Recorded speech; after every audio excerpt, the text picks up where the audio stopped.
चला तर बघू पुढचा प्रश्न. हा प्रश्न तलाठी एक्झाममधला 18 ऑगस्ट दिवशी झालेला शिफ्ट 1 मधला प्रश्न आहे. या प्रश्नामध्ये म्हटलेलं आहे, की राहुलने एक वस्तू 800 किमतीला खरेदी केली आणि 25% तोट्याने विकली, तर त्याची विक्री किंमत आपल्याला काढायची आहे.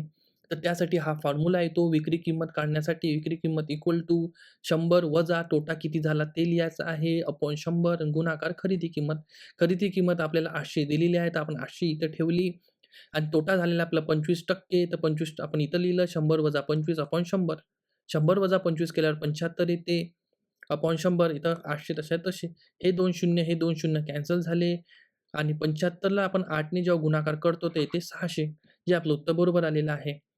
हे झाला एक क्वेश्चन या शिफ्टमधला. तसंच 1 ते 25 पर्यंतचे सर्व क्वेश्चन एका व्हिडिओमध्ये एक्सप्लेन केलेले आहे. त्या व्हिडिओची लिंक तुम्हाला इथे दिसत असेल, ते तुम्ही क्लिक करून पाहू शकता. सोबतच तलाठीचे 57 शिफ्ट झाल्या होत्या. 57 व्हिडिओ आपल्या चॅनलवर येणार आहे. चॅनलला सबस्क्राईब करा, व्हिडिओला लाईक करा, मित्रांमध्ये शेअर करा. धन्यवाद.